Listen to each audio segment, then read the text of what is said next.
तो नया चैप्टर हो गया अपना स्टडी नोट 5, ठीक है।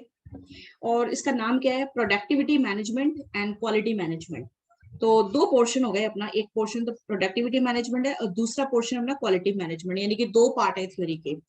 अब अपना प्रोडक्टिविटी की बारी आती है, तो एक्चुअली प्रोडक्टिविटी क्या होता है।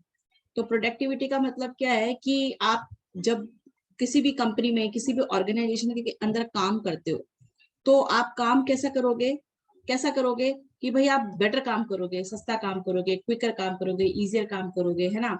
तो प्रोडक्टिविटी का मतलब बहुत कुछ होता है, लेकिन डेफिनेशन पर हम आएंगे, लेकिन प्रोडक्टिविटी का एक थोड़ा सा रफ आइडिया लेते हैं। तो प्रोडक्टिविटी का मतलब क्या होता है, एक्चुअली क्वालिटी। एक्चुअली क्या होता है प्रोडक्टिव मतलब क्वालिटी, प्रोडक्टिविटी मतलब क्वालिटी, और स्टेट ऑफ बीइंग प्रोडक्टिव, यानी कि क्वालिटी, प्रोडक्शन भी करते रहना है अच्छा, और क्वालिटी भी मेंटेन करते रहना है, तो प्रोडक्टिविटी है, ठीक है। अगर आप प्रोडक्शन कर रहे हैं बट क्वालिटी नहीं है, या क्वालिटी मेंटेन कर रहे हैं लेकिन number of outputs come produce कर रहे हैं, तो ये दोनों का ही कॉम्बिनेशन बैठना जरूरी है कि आपका जो क्वालिटी, आप अपने मॉड्यूल में लिख लेना, आपका क्वालिटी और आपका प्रोडक्शन, मतलब इन दोनों को मिला के आप प्रोडक्टिविटी बोलोगे, ठीक है। ऐसा ऐसा भी होता है कई बार कि प्रोडक्शन कम हुआ है, कि मतलब 100 यूनिट्स बनाना चाहिए था, है ना, और आपने क्वालिटी बहुत अच्छी मेंटेन करने के चक्कर में 70 ही प्रोड्यूस करी, तो आपकी प्रोडक्टिविटी कितने निकल के आई, 70% प्रोड्यूस हुई। तो अगर प्रोडक्शन कम होता है, और प्रोडक्शन और प्रोडक्टिविटी का कोई लेना देना नहीं है, लेकिन प्रोडक्टिविटी क्या है, दोनों का कॉम्बिनेशन होगा तभी आपकी प्रोडक्टिविटी निकल के आएगी, और that is quality maintenance and production maintenance. दोनों को आप अप रखिए, ऊपर रखिए, ठीक है। और क्या कहता है, देखो अब आगे चलते जाएं, तो ये कहता है कि प्रोडक्टिविटी जो है एक रिलेशनशिप है आउटपुट्स टू इनपुट, यानी कि आउटपुट टू इनपुट का मतलब आपने कितने रॉ मटेरियल डाले तो कितना आउटपुट बन के आया, कितना इनपुट और कितना आउटपुट। कितना मैं इनपुट डालूं, 1000 kg अगर इनपुट डालूं तो मेरे पास 800 जैसा फाइनल प्रोडक्ट निकल के आया। तो इनपुट क्या है अपना रॉ मटेरियल, और आउटपुट क्या अपना फाइनल गुड, फिनिश गुड्स जो मार्केट में बिकेगा।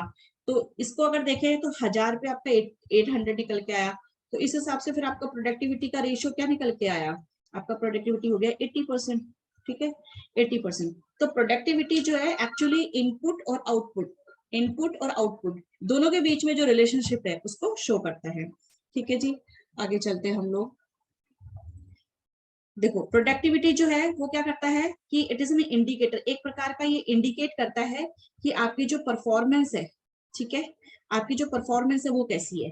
तो प्रोडक्टिविटी मतलब परफॉर्मेंस भी, आप परफॉर्म अच्छा करोगे तभी तो प्रोडक्टिविटी ज्यादा आएगी, तो परफॉर्मेंस है। और उस परफॉर्मेंस को आपने कैसे मेजर किया, इनपुट आउटपुट कंपैरिजन करके, जो कि अभी आपने ऊपर देखा था, ठीक है। तो प्रोडक्टिविटी का मतलब एफिशिएंसी है, प्रोडक्टिविटी का मतलब परफॉर्मेंस है, प्रोडक्टिविटी का मतलब क्वालिटी है, ये हमने बात करी, ठीक है। अगेन हम यही कहेंगे कि भाई एफिशिएंसी को भी अगर आपको मेजर करना है तो वही आपको इनपुट आउटपुट रिलेशनशिप लेना पड़ेगा, परफॉर्मेंस के थ्रू अगर करना है तो आपको इनपुट आउटपुट एक क्राइटेरिया लेना पड़ेगा, इसके बेसिस पे आप अपना प्रोडक्टिविटी को मेजर कर सकते हो। तो हम ये कह सकते हैं कि एक प्रकार की जो आपकी प्रोडक्टिविटी है वो क्वांटिटेटिव रिलेशनशिप है। क्वांटिटेटिव का मतलब होता है कि भाई क्वालिटी तो है ही है, लेकिन क्वांटिटेटिव का मतलब है जिसको आप नाप सकते हो, जो मेजरेबल है, जो मेजरेबल है वो अपना क्या है, ये अपना प्रोडक्टिविटी है, between what we produce and the resources we use to produce, मतलब what we produce and the resources we use to produce.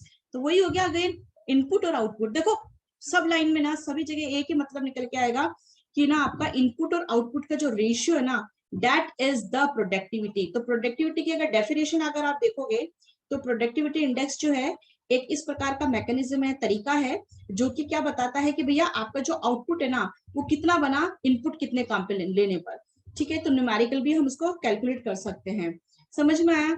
अब ये कहता है कि आप है ना अगर कंपैरिजन शो करने पर अपवर्ड ट्रेंड जा रहा है कि डाउनवर्ड जा रहा है कि इंप्रूव आ रहा है कि वाइसा वर्सा हो रहा है, तो अगर अपवर्ड जा रहा है तो प्रोडक्टिविटी इंक्रीज हो रही है, अगर आपका डाउनवर्ड जा रहा है रेशियो तो प्रोडक्टिविटी डिक्रीज हो रही है। अब ये कहता है भाई प्रोडक्टिविटी को कैसे मेजर करें, how much input is required to achieve output.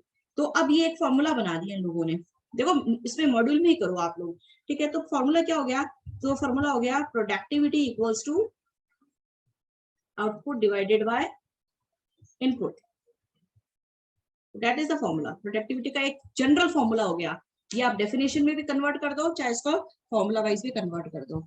अब आगे आ जाओ, आगे आ जाओ, तो आगे हम देखते हैं तो अब ये जो आपका जो होता है ना कि भाई आपका जो importance concept of productivity can be viewed from the following point, कि भाई आपका जो इंपॉर्टेंस क्या है, प्रोडक्टिविटी का कॉन्सेप्ट क्यों पढ़ना है, भाई क्या क्या होगा प्रोडक्टिविटी, आप पता लगा लोगे तो क्या हो जाएगा उससे, क्यों पढ़ लोगे और क्या कर लोगे उससे, तो आपको पता चल जाएगा कि भैया अगर प्रोडक्टिविटी अच्छी है तो हम कंपटीशन बीट कर सकते हैं, है ना। अगर प्रोडक्टिविटी अच्छी है तो एक प्रकार से हम एक तरीके से गाइडेंस हमको मिलती है, क्योंकि हम मेजरमेंट कर सकते हैं, तो हम मेजरमेंट से गाइड कर सकते हैं अपने आप को कि हम अच्छा परफॉर्म कर रहे हैं कि हम अच्छा परफॉर्म नहीं कर रहे हैं, ठीक है।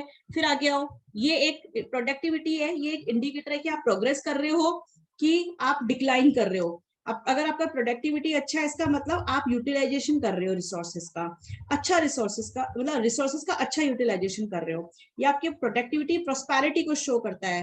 प्रोस्पेरिटी का मतलब जानते हो ना, प्रोग्रेस, और प्रोस्पेरिटी टू लेबर, क्योंकि जहां प्रोडक्टिविटी ज्यादा होती है वहां के लेबर्स को हम बोनस भी देते हैं, वहां के लेबर्स को हम उनका परफॉर्मेंस बेसिस पे उनको हम क्या करते हैं, अदर इंसेंटिव्स भी देते हैं। प्लस अगर परफॉर्मेंस है तो लेबर के लिए हम अलग बढ़िया कंडीशंस क्रिएट कर सकते हैं, बढ़िया सैलरी वेजेस दे सकते हैं, और उनको अदर वेलफेयर प्रोग्राम्स भी दे सकते हैं, तो उनका भी प्रोस्पेरिटी होता है। अदर यूजेस क्या है प्रोडक्टिविटी का, अदर यूजेस क्या है भाई, ठीक है, अगर हाई प्रोडक्टिविटी है तो मतलब हाई प्रॉफिट्स है, अच्छे अच्छे रिजर्व फंड्स बना सकते हो आप, है ना, आपकी गुडविल भी बढ़ जाती है, ठीक है, आप कंपटीशन को गेन कर सकते हो, क्या कर सकते हो, कंपटीशन गेन कर सकते हो। तो ये आपका प्रोडक्टिविटी के बारे में एक जनरल और रफ आइडिया था, ठीक है। अब हम इसको actually practical point of view से ज्यादा पढ़ना चाहते हैं या पढ़ते हैं हम लोग, तो प्रोडक्टिविटी का some of the well known indexes of productivity are given below. तो अब ये कुछ इंडेक्सेस हैं आपके पास में, इसको इंडेक्सेस नहीं बोलते, इंडेक्स का प्लूरल है इंडेक्सेस, ठीक है। उसके बेसिस पे हम देखते हैं कि हम अगर मैन आवर आउटपुट के बेसिस पे करें, यानी कि प्रोडक्टिविटी को मेजर करने के कई तरीके हैं, या आप ये कहो कि प्रोडक्टिविटी को मेजर करने के कई सारे बेसिस हैं, कई सारे आधार है, कई सारे बैकग्राउंड के बेसिस पे हम प्रोडक्टिविटी को मेजर कर सकते हैं। तो पहला इन्होंने ले लिया, ये तो आपने ये देखो, अगर केवल लेबर के बेस पे देखा जाए कि भाई लेबर का ने कितना प्रोडक्शन या आपके प्रोडक्शन में कॉन्ट्रीब्यूशन किया, तो हम ये देखते हैं यूनिट ऑफ आउटपुट उन्होंने कितनी प्रोड्यूस करी और टोटल मैन आवर्स उन्होंने कितने लगाए, तो हम कह सकते हैं कि भाई आउटपुट कितना प्रोड्यूस हुआ और आपके लेबर आवर्स कितने यूज हुए, है ना। तो उसके आधार पर भी हम क्या करते हैं, प्रोडक्टिविटी को मेजर कर सकते हैं। फिर प्रोडक्टिविटी एक तो ये हो गया, दूसरा आपका क्या हो जाएगा कि प्रोडक्टिविटी रेशियो जो है वो हम ऐसे भी निकाल सकते हैं, ये आपका नेट प्रॉफिट क्या था और आपने कैपिटल कितनी एम्प्लॉय की, यानी कि कितनी कैपिटल लगाते हैं तो कितना परसेंट प्रॉफिट होता है। फॉर एग्जाम्पल अगर आपने 10 लाख की कैपिटल एम्प्लॉय की है और उसकी वजह से आपने 10,000 का प्रॉफिट गेन किया है, एक रफ आइडिया, तो इसका मतलब आपने कितना, इसको परसेंटेज में देख लोगे तो आपकी प्रोडक्टिविटी क्या आई। तो प्रोडक्टिविटी को मेजर करने के लिए कोई भी क्राइटेरिया, कुछ भी बेस लेकर हम क्या कर सकते हैं, प्रोडक्टिविटी मेजर कर सकते हैं। और यूज ऑफ फाइनेंशियल रिसोर्सेज, ये बेसिस है। फर्स्ट बेस हमने क्या काम में लिया, मतलब एक बेस हमने मैन आवर यूज किया, दूसरा बेस हमने क्या करा, कैपिटल एम्प्लॉयड यूज कर लिया, तीसरा बेस हम अदर जो तीसरा बेस है, base number 1, base number 2, base number 3, financial ratios को यूज करके भी हम क्या कर सकते हैं, अपना प्रोडक्टिविटी कैलकुलेट कर सकते हैं। तो हम देख सकते हैं कि यहाँ पर देखो, most commonly financial ratio productivity क्या है, एडेड वैल्यू, क्या बोल रहा है, एडेड वैल्यू या वैल्यू एडेड, यानी एक मिनट, वैल्यू कितनी ऐड हुई है, एक सेकेंड। तो ये प्रोडक्टिविटी को बोल रहा है कि आपके जो फाइनेंशियल रेशियोज है ना, to measure the productivity using sales turnover, या but added value is a most useful approach. वैसे तो आप सेल्स का क्राइटेरिया भी यूज करके अपनी प्रोडक्टिविटी बता सकते हो, लेकिन मोस्ट कॉमन अप्रोच या यूजफुल अप्रोच क्या बता रहा है, ये एडेड वैल्यू। एडेड वैल्यू का मतलब कैसे निकला, इसने कैलकुलेट कर लिया कि आपकी जो एडेड वैल्यू है, जो न्यूमरेटर जिसको यूज कर रहा है न्यूमरेटर के रूप में, उसको आप कैसे आउटपुट माइनस इनपुट करके भी निकाल सकते हो, ये बता रखा है इसने, ठीक है। और एडेड वैल्यू आप कैसे निकाल सकते हो, जो आपकी सेल्स होती है ना, उसमें जितनी भी मटेरियल कॉस्ट है वो माइनस कर दो ना, तो आपको पता है आउटपुट का मतलब क्या है, जो फिनिश गुड्स बेचोगे मतलब सेल्स। इनपुट का मतलब क्या है, आपने जो रिसोर्सेज मटेरियल यूज किया है टू मेक अ प्रोडक्ट, वो आपने उसको माइनस कर दिया, तो आपने कितना एडिशन किया है वो पता चल गया। तो प्रोडक्टिविटी जो है, ऊपर न्यूमरेटर आपने एडेड वैल्यू ले लिया, डिनोमिनेटर में आपने लेबर कॉस्ट ले लिया, तो लेबर बेसिस पे बन जाएगा। अगर आपने एडेड वैल्यू के नीचे कन्वर्जन कॉस्ट यूज किया, तो कन्वर्जन कॉस्ट जानते हैं आप सब लोग,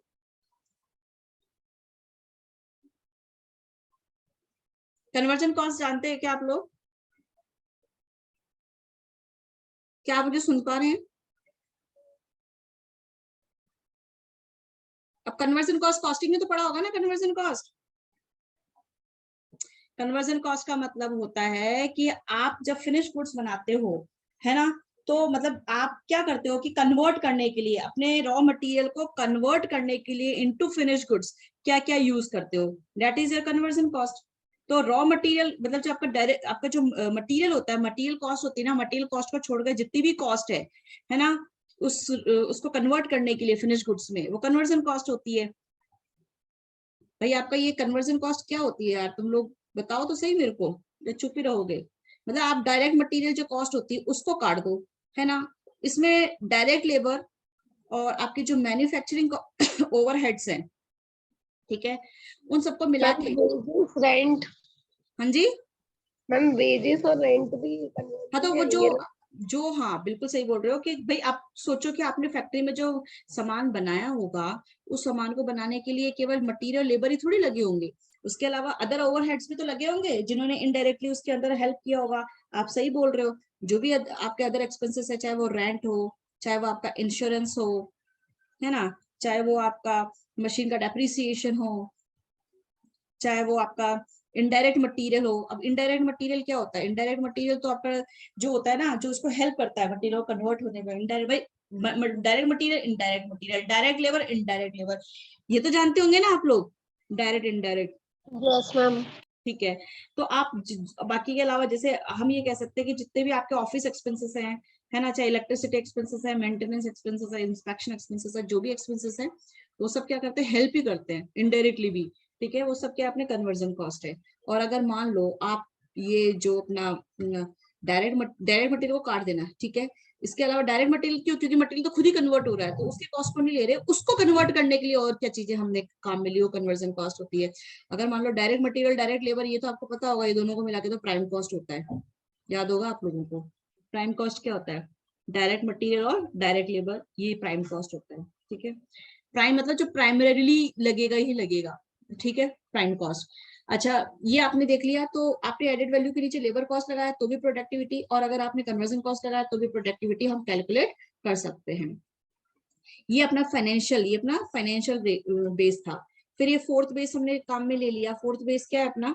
अदर यूजफुल मेजर्स क्या क्या हो सकते हैं प्रोडक्टिविटी को मेजर करने के लिए, कि भैया हम ये देख सकते हैं कि मैन पावर बेसिस पर, यानी कि अगर हमको जो अपना प्रोडक्शन बना, वैल्यू ऑफ आउटपुट है, चाहे आपकी सर्विसेज थी चाहे गुड्स थी, कोई भी हो, आपका जो वैल्यू है या फिनिश गुड्स का जो टोटल वैल्यू है, उसको नंबर ऑफ वर्कर्स, कितने नंबर ऑफ वर्कर्स ने मिलकर उसको प्रोड्यूस किया है ना। अगर वर्कर्स, नंबर ऑफ वर्कर्स नहीं दे रखे होंगे तो लेबर आवर्स दे रखे होंगे, तो कितने लेबर आवर्स मिलके उन्होंने प्रोड्यूस किया है, तो हम उसके बेस बनाकर अगर कैलकुलेट करना चाहें तो भी कर सकते हैं। मटेरियल प्रोडक्टिविटी देखना चाहते हैं कि मटेरियल्स की वजह से कितना प्रोडक्टिविटी मिला, तो मटेरियल जितना भी यूज किया है, अगर वो यूनिट्स में दे रखा है तो जैसे 10,000 यूनिट्स, 50,000 यूनिट्स, कितनी, अगर कॉस्ट दे रखी तो कॉस्ट ले लो, ठीक है। और कैपिटल प्रोडक्टिविटी देखना है तो कैपिटल। अगर एनर्जी को प्रोडक्टिविटी देखनी है, एनर्जी मतलब आपकी जो इलेक्ट्रिसिटी है वो एनर्जी है, तो ये एनर्जी दे रखी है भाई, कितनी यूनिट्स कंज्यूम, कितना किलोवाट आवर आपने यूज किया, भाई आपका यूनिट का मतलब है कितना किलोवाट आवर आपने यूज किया, या फिर आपको कॉस्ट यानी कितने रुपए की आपने एनर्जी कंज्यूम कर ली, तो एनर्जी प्रोडक्टिविटी। तो आप किसी को भी बेस बना के प्रोडक्टिविटी निकाल सकते हो। They are so many criterias to measure the productivity. ठीक है जी, तो आपको 4 बेस हमने बता दिए। एक बेस आपका और दे रखा है कि आप सारे रिसोर्सेस को कंबाइन कर लो तो क्या होगा। जैसे कि हम नेक्स्ट पेज पर देखते हैं कि ये प्रोडक्टिविटी के लिए, ये देखो कि अगर प्रोडक्टिविटी में आपने ऊपर तो रखा वैल्यू, नीचे क्या लिखा आपने, labour, capital, material, other input, सब कुछ कंबाइन कर लिया, तो आप जो कंबाइंड बेस पर ले लेते हो तब क्या प्रोडक्टिविटी होगी। ठीक है, और इसके अलावा इधर में भी अदर इनपुट फैक्टर्स, कि भाई सब इंश्योरेंस, टैक्स, एडवर्टाइजिंग, अरे किसी भी बेस पे आप यूज करके, किसी भी बेस को यूज करके प्रोडक्टिविटी निकालना चाहो तो आप निकाल सकते हो। एग्जाम में क्वेश्चन को किस फॉर्म पे पूछा गया वो आपको पता चल जाएगा, वही बेस आप यूज कर सकते हो। तो प्रोडक्टिविटी का आपने क्राइटेरिया देख लिया कि आपको ये पता होना चाहिए। थियोरेटिकली इतने सारे फॉर्मूलाज का आप क्या करोगे, आपको ये पता होना चाहिए कि आपके पास में कितने इंडेसेस आपने यूज करे हैं, है ना। तो आपने 4 इंडेसेस यूज करे हैं मैन और आपके सिलेबस में, ठीक है। और एक आपने प्रोडक्टिविटी में आपने यूज करा है कैपिटल एम्प्लॉयड, तीसरा आपने यूज किया आपके फाइनेंशियल रेशियोज जैसे कि लेबर और कन्वर्जन कॉस्ट, और चौथा आपने यूज किया है अदर। अदर में क्या आ गया, man power, material, capital, energy और कंबाइंड, और क्या आ गया ये कंबाइंड, ठीक है। तो ये 4 बेस यूज करें यहाँ पे, फिर से बता देती हूँ, man hours, productivity, financial ratio और अदर्स, ठीक है। इन सबकी हेल्प से आपने क्या निकाल लिया, प्रोडक्टिविटी कैलकुलेट करना सीख लिया। हाउ टू इंक्रीज प्रोडक्टिविटी आप खुद से रीड कर लेना, that's not so important for the, not so important for the exam, so read on your own, ठीक है। so we are coming for the next, production and productivity, इनमें कुछ difference होता है, ये दोनों एक दूसरे के सिनोनिम्स नहीं है, मतलब सिमिलर वर्ड्स लगते होंगे। प्रोडक्शन और प्रोडक्टिविटी में क्या अंतर है, जब हम क्वेश्चन नंबर 6 करेंगे तब आपको क्लियर हो जाएगा, तो प्रैक्टिकली बाद में हम इस थ्योरी को ले लेंगे, ठीक है। और फिर इलस्ट्रेशन 1 देखते हैं, थोड़ा सा प्रैक्टिकल कॉन्सेप्ट क्या है। अब ये क्या कहता है कि एक पर्टिकुलर प्लांट है और उस प्लांट पे 10 वर्कर काम करते हैं और वो एक ही तरीके का प्रोडक्ट बनाती है फैक्ट्री, ऐसा समझो। And the output per month consisting of 25 days, और एक महीने में 5 दिन छुट्टी रखते हैं, 25 दिन हम काम करवाते हैं। And that particular product is 200। Output मतलब आउटपुट पर मंथ निकल के आया कि भाई 200 यूनिट पर मंथ बनाते हैं हम लोग, 200 यूनिट पर मंथ बनाते हैं। तो आप ये समझो 200 यूनिट्स पर मंथ का है अपना, पर मंथ, ठीक है। How much is the productivity, अब इसको कैलकुलेट करने के लिए बेस तो उसने कुछ बोला नहीं है, तो आप सोचो कि आपको ऊपर क्या रखना है, न्यूमरेटर में और डिनोमिनेटर में क्या रखना है, तो उसके बेसिस पे हम निकाल सकते हैं।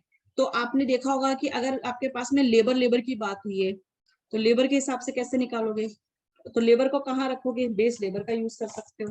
तो आप इसमें एक फॉर्मूला बना लो, भाई आपको ऊपर तो टोटल प्रोडक्शन लिखना चाहिए, है ना, और नीचे आपको नंबर ऑफ वर्कर्स लिख लो, अगर नंबर ऑफ वर्कर्स है तो नंबर ऑफ वर्कर्स, घंटे दे रखे हैं तो घंटे ले लो, ठीक है। तो हमारे पास तो नंबर ऑफ वर्कर्स की संख्या दे रखी है, इसलिए हमने 10 वर्कर्स ले लिए। तो टोटल प्रोडक्शन न्यूमरेटर पे कैसे निकालें, भैया आपको डायरेक्ट ही बोल दिया कि 200 यूनिट्स पर मंथ प्रोडक्शन होता है, तो ठीक है आपने 200 ऊपर रख दिया, तो इसका मतलब आपने क्या करा, 20 यूनिट्स। अब ये 20 यूनिट्स क्या आ गया आपका, प्रोडक्टिविटी निकल के आया। क्या निकल के आया, प्रोडक्टिविटी निकल के आया। जब आप नंबर ऑफ वर्कर से डिवाइड करते हो, जब आप किसी भी न्यूमरेटर को नंबर ऑफ वर्कर से डिवाइड करते हो, तो ये जो आंसर निकल के आया ये 20 यूनिट्स पर वर्कर आया है। एक्चुअली आप मतलब पूरा समझो कि ये 20 यूनिट्स नहीं है, ये 20 यूनिट्स पर वर्कर है। 10 वर्कर ने मिला के 200 यूनिट का प्रोडक्शन किया है, तो समझो कि एक लेबर ने तो 20 यूनिट बनाई होगी। समझ रहे हो मेरी बात, कि भाई एक लेबर ने 20 यूनिट बनाई होगी, तो 10 लेबर ने 200 यूनिट बनाई होगी, इस तरीके से। तो आप इसको पूरा समझो कि 20 यूनिट्स नहीं, 20 यूनिट्स पर वर्कर, एक प्रोडक्टिविटी जो है पर वर्कर की आ गई। अब क्वेश्चन, दूसरा क्वेश्चन क्या कहता है, वैसे इसने बोल भी रखा है नो डाउट, पर ठीक है हम अगर आंसर में भी लिख देते हैं तो ज्यादा बेटर है। अब देयर आर 2 इंडस्ट्रीज, 2 इंडस्ट्रीज है या 2 फैक्ट्री ऐसा समझ लो, एक ए है एक बी है। हॉज कपलिंग्स बनाते हैं। हॉज कपलिंग्स का मतलब होता है कि कपलिंग का मतलब क्या होता है कि जैसे कोई 2 अपने पास में टूल्स हैं, ठीक है, 2 टूल्स हैं, और ये 2 टूल्स हैं या मशीन्स हैं, छर्रे हैं, जैसे ये 2 छर्रे हैं अपने पास में, ठीक है, कोई भी टूल्स, और उन टूल्स को जोड़ने के लिए जो होता है, टूल्स को जोड़ने के लिए जो भी आपकी कनेक्टिंग डिवाइस है, that is a hose coupling, ठीक है। 2 छर्रे हैं या 2 डिवाइसेस उनको जोड़ने के लिए जो भी यूज हो रहा है वो हॉज कपलिंग है। तो समझो कि कुछ पार्ट मैन्युफैक्चर हो रहा है फैक्ट्री में, कुछ टूल्स बन रहे हैं, तो उनके बारे में बात हो रही है। अब क्या कहता है कि भाई आपको जो टाइम है, स्टैंडर्ड टाइम जो है पर पीस इज 50 मिनट्स। एक पीस का हॉज कपलिंग का एक पीस बनाने में आपको 15 मिनट लगने वाला है। The output of 2 small scale industries, 2 small scale industries का आउटपुट दे रखा है कि भाई आपने कितना कितना आउटपुट बनाया, 30 इसका 20 इसका, तो ए का 30 हो गया, बी का 20 हो गया, पर शिफ्ट ऑफ 8 आवर्स। और शिफ्ट कितनी है, एक शिफ्ट है वो 8 घंटे की है, नंबर ऑफ शिफ्ट हमको नहीं दे रखी है, तो हम ये मानेंगे भाई एक ही शिफ्ट काम होता है, ठीक है। Find the productivity each shift of 8 hours. अब है ना हर शिफ्ट की प्रोडक्टिव, अब आपको क्या पूछा, पर आवर, मतलब आपकी जो पर शिफ्ट की प्रोडक्टिविटी कितनी है, तो हम ये बोल देंगे भैया एक दिन में, हमको कुछ नहीं पता नंबर ऑफ शिफ्ट कितनी है, हम तो ये बोलेंगे कि एक दिन में 8 घंटे काम होता है, 8 आवर्स पर डे काम होता है, हम तो ये कह देंगे। तो हम ये कह सकते हैं भैया एक दिन की, पर डे की, आप मुझे तो वो बता दो, पर डे की प्रोडक्टिविटी बता दो कैलकुलेट करके। फिर बोलता है what is the expected production of each per week consisting of 6 days. अब हफ्ते में, मतलब अगर मान लो 6 दिन, हफ्ते में कितने दिन काम होता है, 6 दिन काम होता है, तो उस हिसाब से कितना प्रोडक्शन हो जाएगा। भाई एक दिन में 8 घंटे काम करोगे फिर प्रोडक्टिविटी निकाल के बता दो, और 6 दिन में कितनी यूनिट्स बना लोगे ये निकाल के बता दो। तो प्रोडक्टिविटी का फॉर्मूला यहाँ पे दे रखा है कि आप क्या करोगे, प्रोडक्टिविटी के लिए यहाँ पे कैसे काम मिलोगे, आपको क्या क्या इन्फॉर्मेशन है। आपको तो एक तो ये दे रखा है कि भाई आपने ए और बी में नंबर ऑफ यूनिट्स कितनी बनाई है, और एक यूनिट को बनने में 15 मिनट लगने वाले हैं, और 8 घंटे काम होता है डेली, तो आप सोचो कि कितना काम होगा। अब इसने एक फॉर्मूला बना दिया यहाँ पे कि भाई आपको जो actual production divided by standard production. भाई स्टैंडर्ड का मतलब है कि आपको हम ऑन एन एवरेज कितना आपको अलाउ करते हैं, स्टैंडर्ड टाइम कितना लगने वाला है। भाई आपको पता है एक पीस में 15 मिनट तो लगेंगे ही लगेंगे, राइट। ठीक है, तो स्टैंडर्ड टाइम कितना लगेगा, 15 मिनट लगने वाला है। और एक्चुअली आपने फिर कितना प्रोड्यूस किया, मतलब आपको हमने अलाउ कितना किया पर आपने एक्चुअली कितना प्रोड्यूस किया, तो एक्चुअल प्रोडक्शन। तो इसलिए इसका फॉर्मूला बनेगा actual production divided by standard production. अब स्टैंडर्ड प्रोडक्शन कैसे निकल के आएगा कि भाई आप कितने घंटे काम कर रहे हो, 8 टास्क काम कर रहे हो, ठीक है। और अब देखो standard production of horse coupling पर शिफ्ट, तो कैसे निकालोगे, एक यूनिट बनाने में आपको 15 मिनट लगने वाले हैं, एक यूनिट बनाने में आपको 15 मिनट लगने वाले हैं। तो अब आप क्या करोगे, 8 इंटू 60, इसने 60 क्यों लिखा, 60 मिनट सही है, क्यों, क्योंकि इंफॉर्मेशन है ना आपकी 8 घंटे की है, ये सोचो। तो आपका जो टाइम है ना वो कितना हो जाएगा, 8 आवर्स को आप 60 से मल्टीप्लाई कर दोगे तो आपका कितना हो जाएगा, 8 6 48, 480 मिनट काम होगा पूरे दिन में। एक दिन में 8 घंटे काम होगा, ठीक है, और तो पूरे दिन में कितने 480 मिनट काम होगा, ठीक है। डिवाइडेड बाय आपने 15 मिनट्स, एक यूनिट को बनाने में 15 मिनट्स लगे। तो अगर आप क्या करोगे, अपनी जो टोटल टाइम है, इस टोटल टाइम को डिवाइड करते हो पर यूनिट टाइम से, तो आपको क्या निकलेगा, आप अपने टोटल टाइम को जो पूरे दिन में आपको अलाउड है, और एक यूनिट को बनाने में कितना टाइम लगता है उसको डिवाइड करोगे, तो जो अपना निकल के आएगा वो क्या निकल के आएगा, नंबर ऑफ यूनिट्स कितनी प्रोड्यूस की पूरे दिन में। तो नंबर ऑफ यूनिट्स कितनी प्रोड्यूस करी, नंबर ऑफ यूनिट्स कितनी, तो ये फॉर्मूला बन गया कि नंबर ऑफ यूनिट्स जो है एक्चुअली आप कितने यूनिट्स प्रोड्यूस कर सकते हो। तो आपको नंबर ऑफ यूनिट्स प्रोड्यूस करने के लिए फॉर्मूला जो है आप ये लिख लो कि भाई टोटल टाइम जो है ना, टोटल टाइम अलाउड कितना है आपको, और एक यूनिट बनने में कितना टाइम लगने वाला है। तो उससे निकल के आएगा नंबर ऑफ यूनिट्स आप कितनी प्रोड्यूस कर सकते हो। तो ऑन एन एवरेज आप 32 यूनिट्स प्रोड्यूस कर सकते हो, तो 32 यूनिट्स आप लिखोगे। फिर आपको बताना है कि प्रोडक्टिविटी ऑफ इंडस्ट्री ए कितनी होगी। तो हम ये कहते हैं कि एक्चुअली तो आपने कितनी करी, एक्चुअली ए ने 30 यूनिट्स ही प्रोड्यूस करी थी, और स्टैंडर्ड उसको ऑन स्टैंडर्ड हमको देखना कितना चाहिए था, 32 प्रोड्यूस करना चाहिए था, पर करा उसने 30।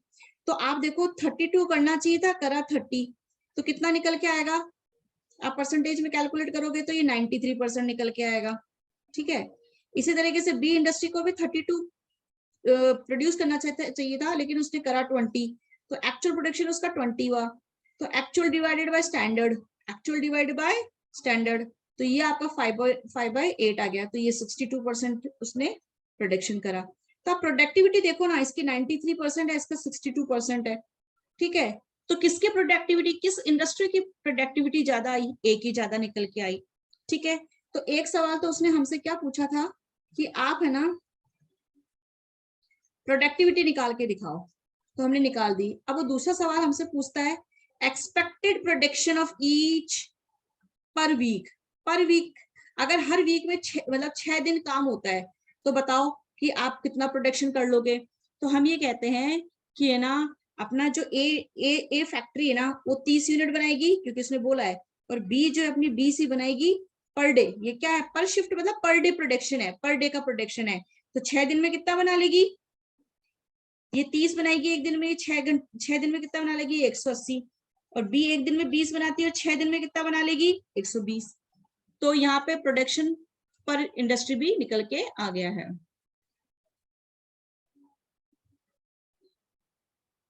अब एक और क्वेश्चन हमारे पास में, question number 3, following data for a machine, एक मशीन के बारे में देखो।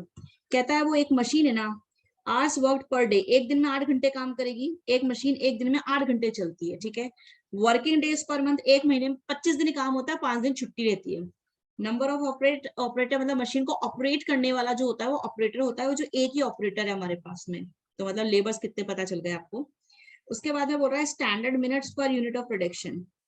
अब ये कहता है ऑन स्टैंडर्ड लेवल पे हम देखते हैं कि मशीन जो है ना, मशीन कितने, ये 22 आपको जो है ना मिनट्स में इंफॉर्मेशन, तो हम ये कह सकते हैं कि स्टैंडर्ड टाइम जो है ना ये 22 मिनट्स में है। और फिर ये जो अपने ऑपरेटर टाइम है ना, जो ऑपरेट करता है मशीन को, 8 मिनट उसको लगाने पड़ते हैं, 8 मिनट वो लगाता है, फिर 22 मिनट वो चलती है। तो इस प्रकार से जो पर यूनिट बनाने के अंदर ना, एक यूनिट को बनाने में आधा घंटा लग जाता है, तो ये 30 मिनट्स है, और इसको क्या बोल रहे हैं हम, आधा घंटा। ठीक है, अब ये क्या कहता है कि आपको इन्फॉर्मेशन पता चल गई कि भाई मशीन लगे 22 मिनट चलेगी और ऑपरेटर को 8 मिनट लगेगा, तब जाके एक 30 मिनट्स में एक यूनिट प्रोड्यूस हो जाएगी। अब पूछता है कि अगर आपका जो प्लांट है वो 75% एफिशिएंसी पे काम कर रहा है and the operator is working 100%, यानी कि ऑपरेटर तो पूरा अपना पूरी ताकत से काम कर रहा है तो 100%, और मशीन जो है वो 75% पे काम कर रही है, 75% एफिशिएंसी पे। अब अगर ऐसा अगर सिनेरियो रहता है तो आपका आउटपुट कितना कितना प्रोडक्शन करके दोगे पर मंथ में? आपको पता है एक महीना 25 दिन का ही है, एक महीना 25 दिन का ही है, और एक दिन में 8 घंटे ही काम होता है। ठीक है, अब इतनी भी इंफॉर्मेशन मिल गई, तो हम इससे पहली वाली से हम निकाल सकते हैं कि टोटल यूनिट्स कितनी प्रोड्यूस होगी।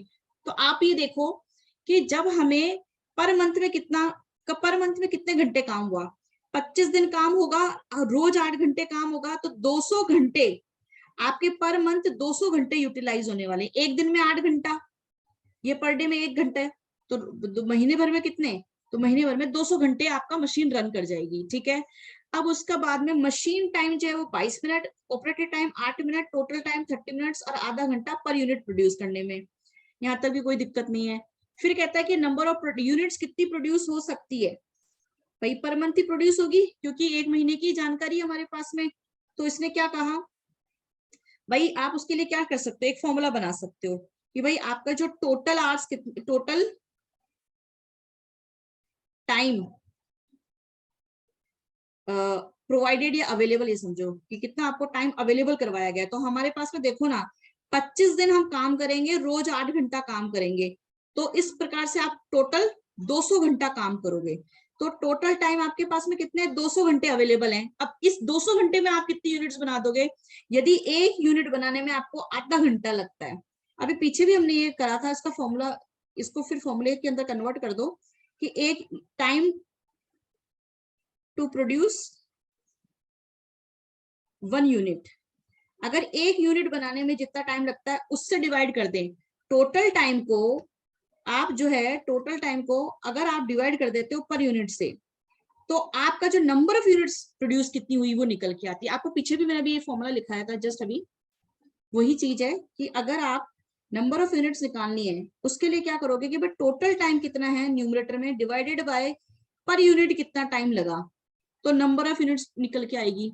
ठीक है, नंबर ऑफ यूनिट्स निकल के आएगी। तो ये फॉर्मूला आप एक बना लो, इसमें नहीं बनाया हुआ है कि जब भी आपको ऐसा कुछ पूछ ले तो आपको क्या करना है, नंबर ऑफ यूनिट्स निकालनी है। अगर आपको नंबर ऑफ यूनिट्स निकालनी है तो टोटल टाइम है ना, पर मंथ की इंफॉर्मेशन है तो पर मंथ की, वीकली इंफॉर्मेशन है तो वीक का टाइम, अगर आपको साल भर का है तो साल भर का टाइम, तो टोटल टाइम अवेलेबल कितना है मैन्युफैक्चर करने के लिए divided by per unit time, एक यूनिट को बनाने में कितना टाइम लगेगा उससे डिवाइड कर दो, तो ये आ जाएगा टाइम पर यूनिट। ठीक है, इससे जैसे ही करोगे आपका नंबर ऑफ यूनिट्स, तो आप देखो आपका 200 घंटे आपको अवेलेबल हुए, एक यूनिट तो घंटे, और एक यूनिट को बनाने में आधा घंटा। तो जानकारी क्या है कि ऊपर भी 200 घंटे, ये हुआ 200 घंटे तो ये घंटा है, नीचे भी क्या लिखा है आधा घंटा, तो आधा घंटा, तो घंटे और घंटे जब सेम यूनिट में आएगा तभी तो वो डिविजिबल होगा। तो ये कितना हो गया, तो 200 डिवाइडेड बाय 0.5 लिख दो, कितना हो जाएगा आंसर 400। तो आपकी यूनिट्स कितनी प्रोड्यूस हुई, आप एक महीने में 400 यूनिट्स बना के दे सकते हो। ठीक है जी, आप अपनी बुक में साइड में लिख लो, ये वाला फॉर्मूला लिख लो, और उसके बाद में फिर आप कैलकुलेशन, या वो चाहता तो वो ऐसा कर देता भैया 200 को 60 से मल्टीप्लाई करता, तो ये कितना हो जाता 2 6 12, 12,000 मिनट्स में कन्वर्ट हो जाते हैं। अगर मतलब दूसरा तरीका बता रही हूँ मैं आपको, मुझे मालूम है आप कर सकते हो। ठीक है, दूसरा तरीका क्या है कि आप 12,000, आपने कितना 12,000 मिनट आपको अवेलेबल है, और यहाँ पे आपको टाइम कितना लगा एक यूनिट बनाने में 30 मिनट, तो आप ऐसे करते हैं कि भैया 12,000 मिनट्स डिवाइडेड बाय एक यूनिट को बनाने में 30 मिनट, तो 12,000 डिवाइडेड बाय 30 करोगे तो कितना निकल के आएगा, वही 400 यूनिट। ठीक है, तो मैंने क्या करा, वो डेज, अगर हम घंटों को मिनट में कन्वर्ट करेंगे तो इस तरीके से जानकारी निकल के आ जाएगी। तो मंथली प्रोडक्शन तो हमको समझ में आ गया 400 यूनिट है। अगर प्लांट कब 400 यूनिट, अगर मान लो ये तो तब है कि as a number of operator ये आपका 400 यूनिट बना देगा, लेकिन जो आपका प्लांट है वो तो 75% पे काम कर रहा है, तो आप 400 यूनिट तो तब बनाते हो जब आपको पूरा पूरा घंटा और पूरा पूरा टाइम, यानी कि 8 घंटे पूरा पूरा और 25 दिन पूरा पूरा काम कर रहे हो, तब आप 400 यूनिट बनाते हो। लेकिन अगर आपकी मशीन जो है वो अगर पूरा काम नहीं करके 75% कैपेसिटी पर रन करे, तो आपका प्रोडक्शन भी 75% ही प्रोड्यूस होगा, और वो आप 400 की जगह 300 ही बना पाओगे, आप 400 बना ही नहीं सकते। तो आपका मंथली प्रोडक्शन 400 तब होता है जब 100% कैपेसिटी हो, और अगर मशीन 75 पे काम करी तो आप 300 ही बना पाओगे, क्योंकि 400 का 75% निकाल दोगे। ठीक है जी, तो आपका जो पहला पॉइंट है कि आपकी if plant operate 75%, what will be the, क्योंकि अगर लेबर के बारे में कुछ नहीं कहा तो 100%, मशीन के बारे में भी कुछ नहीं कहा तो वो भी 100% काम कर रही है, लेकिन इफ डाल देता है तो उसका आंसर 400 से कन्वर्ट होकर 300 पर आ जाता है।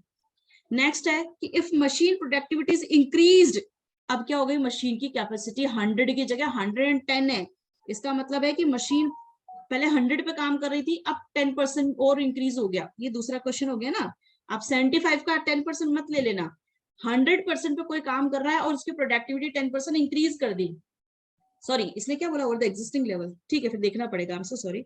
What will be the output per month, अब आउटपुट पर मंथ कितना आएगा, ऊपर वाले केस में आउटपुट 400 आ गया, 35 पर 300 आ गया, तो अगर एफिशिएंसी बढ़ा दें तो आपका आउटपुट बढ़ेगा क्या, देखते हैं। और तीसरा सवाल उठ जाएगा कि अगर आप अपनी एफिशिएंसी को रिड्यूस कर दो तो क्या प्रोडक्शन घट जाएगा क्या, तो कैलकुलेट करके बताओ कि भैया कितना आया।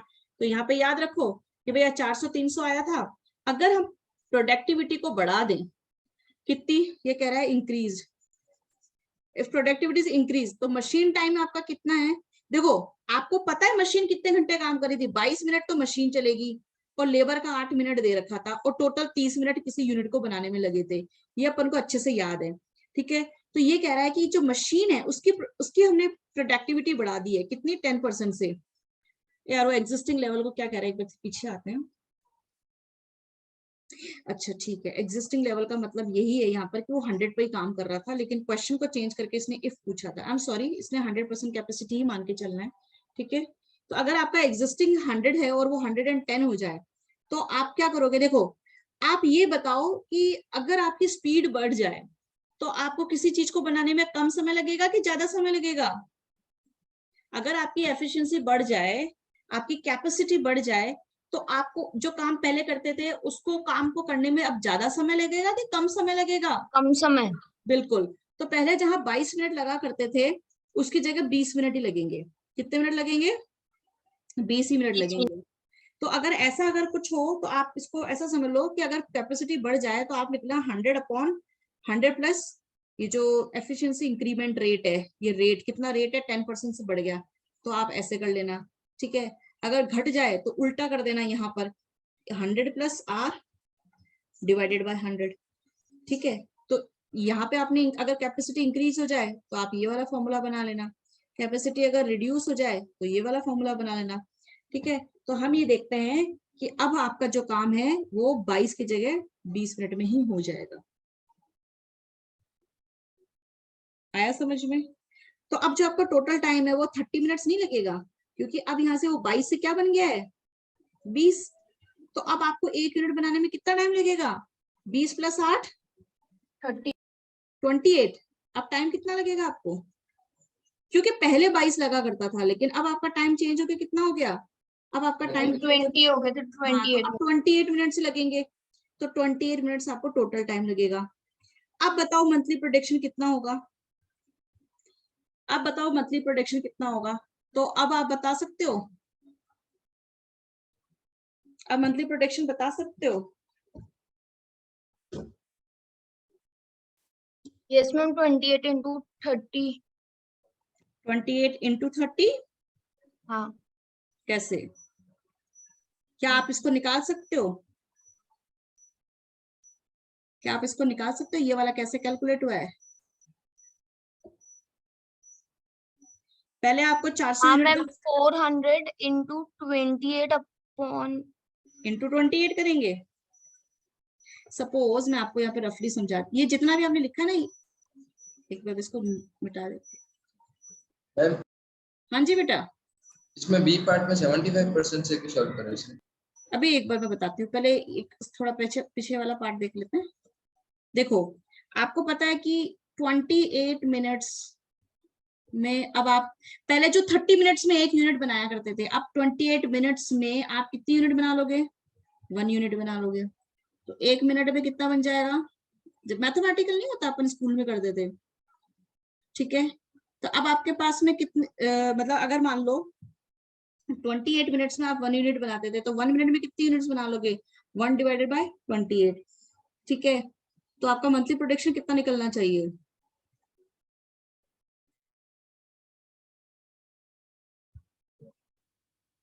देखो अभी हमको ये पता चल गया कि ना, अगर हम लोग है ना, अगर 10% कैपेसिटी बढ़ा देंगे तो हमको टाइम जो है 22 मिनट की जगह मशीन को 20 मिनट में काम कर देगी मशीन, ये हमको पता चल गया।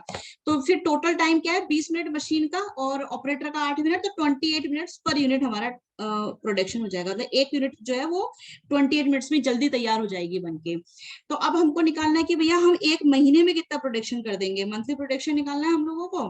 तो हम कैसे करेंगे? तो अभी हमने कहा कि भाई 28 मिनट्स में हम लोग 1 यूनिट बना लेंगे, तो 1 मिनट में हम लोग इतनी यूनिट्स बना लेंगे, है ना।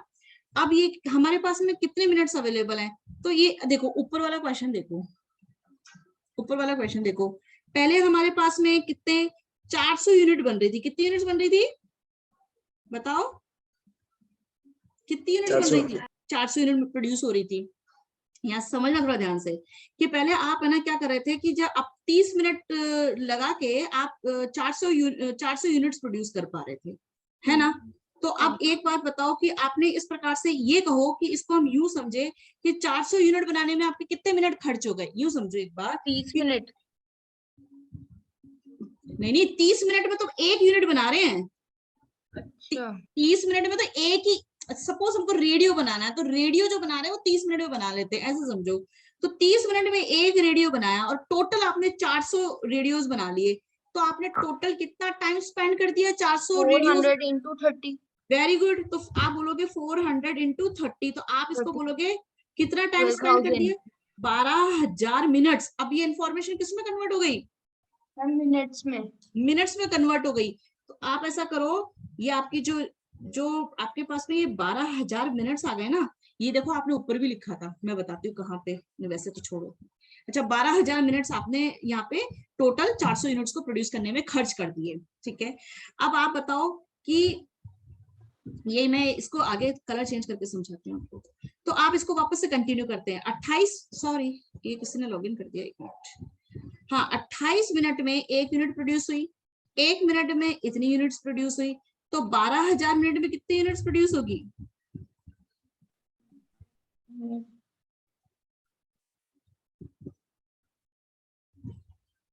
हमें 12 मिनट की 1 मिनट, पहले आंसर बताओ कितना आएगा? 428.6। 428.558 आ गया होगा। तुम तो इसको समझ लो कि आप तो 429 यूनिट्स बना लोगे, ऐसा समझ लो, है ना। अपन यूनिट्स जो है पूरी बनाते हैं। तो आप है ना फिर क्या करोगे? आप है ना टोटल 12,000 मिनट्स में, मैं इस पूरा लिख देती हूँ, 12,000 मिनट्स आपने जो लगाए, 12,000 मिनट्स में आपने फिर आपने इतनी यूनिट्स बना लोगे, ठीक है।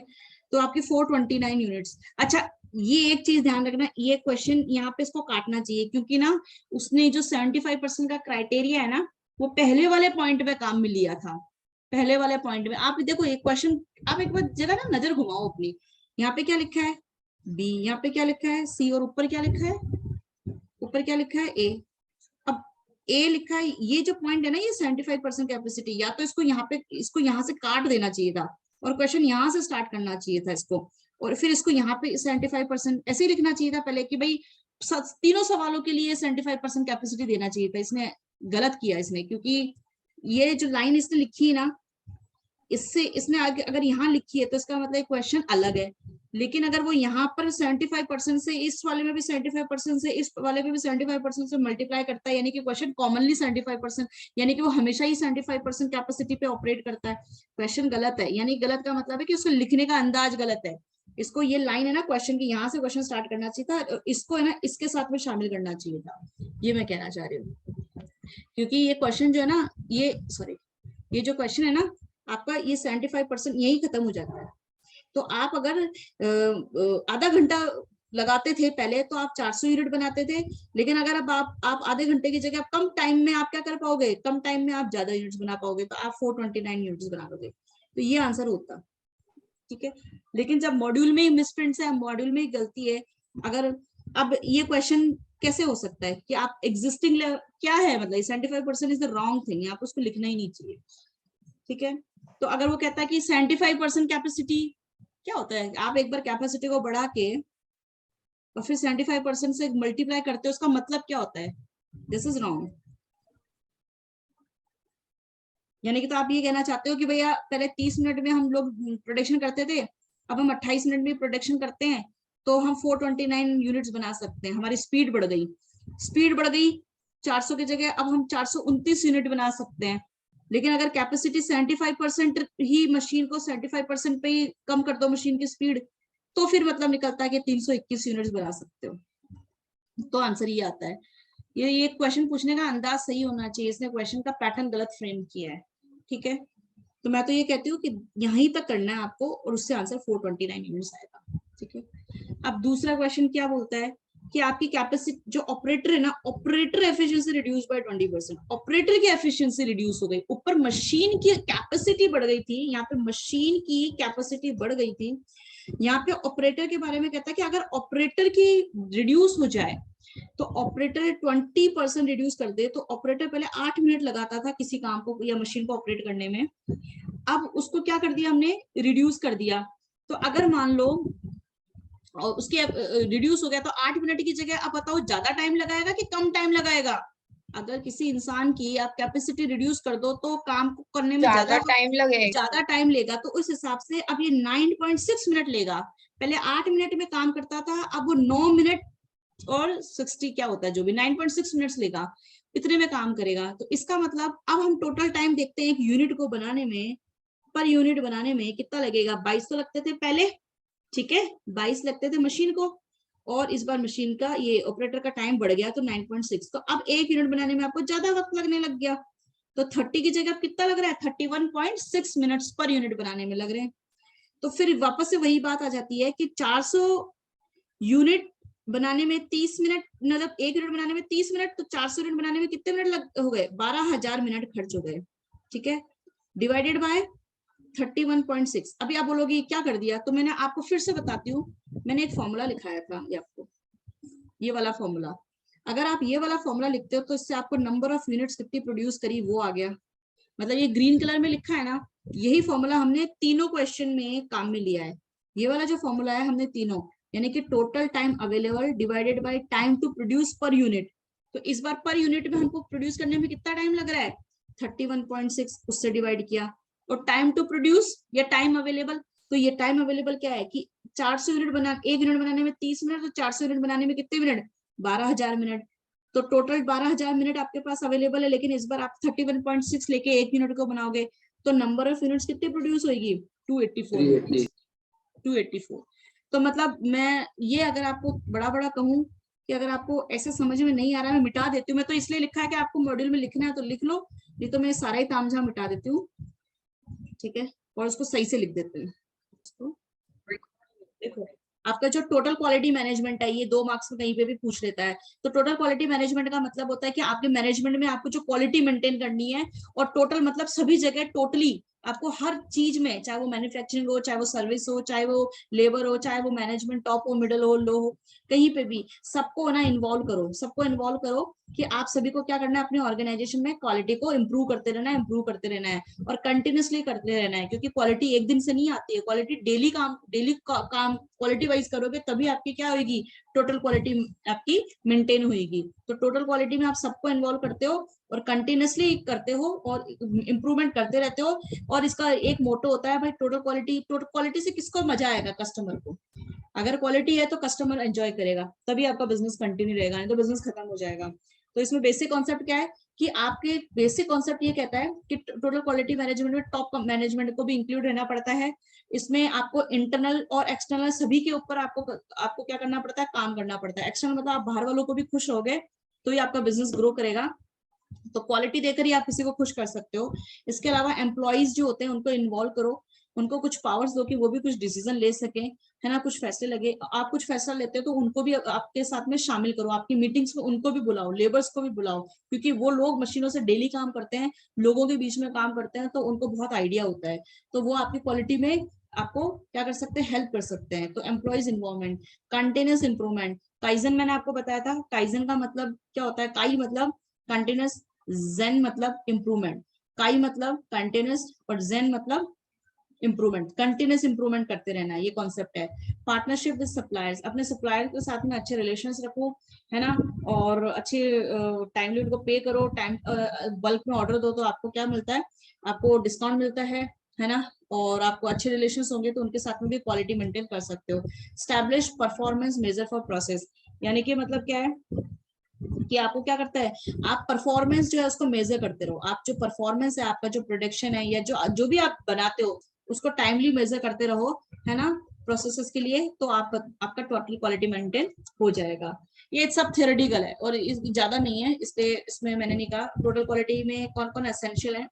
आप कस्टमर पे ध्यान दो, लीडरशिप पे ध्यान दो, क्वालिटी पॉलिसी पे ध्यान दो, आपको ऑर्गेनाइजेशन स्ट्रक्चर को इंप्रूव कर लो, एम्प्लॉयज को इन्वॉल्व कर लो, क्वालिटी कॉस्ट आपको खर्च करनी चाहिए, क्वालिटी मेंटेन करने के लिए कॉस्ट खर्च करनी चाहिए। सप्लायर का सिलेक्शन, सप्लायर्स को भी अपने क्वालिटी में आप इन्वॉल्व कर लो, ठीक है। रिकॉग्निशन एंड रिवॉर्ड्स, अगर आप क्वालिटी मेंटेन करवाते हो, रिवॉर्ड्स देते हो, तो वो लोग आपको क्वालिटी में हमेशा खुश होकर क्वालिटी मेंटेन करवाते रहेंगे। तो ये टीक्यू आपका खत्म हो गया, दिस टीक्यू इज ओवर। और टीक्यू में कुछ नहीं ज्यादा पूछता है, बस ये टीक्यू क्या है और कौन कौन से एसेंशियल उसके पॉइंट है, और एक आपका फिर आईएसओ आ जाता है, ठीक है जी। तो ये क्लास आपकी कल आईएसओ पे स्टार्ट कर दूंगी मैं, ठीक है, और कुछ प्रैक्टिकल्स कर लेंगे आप लोग।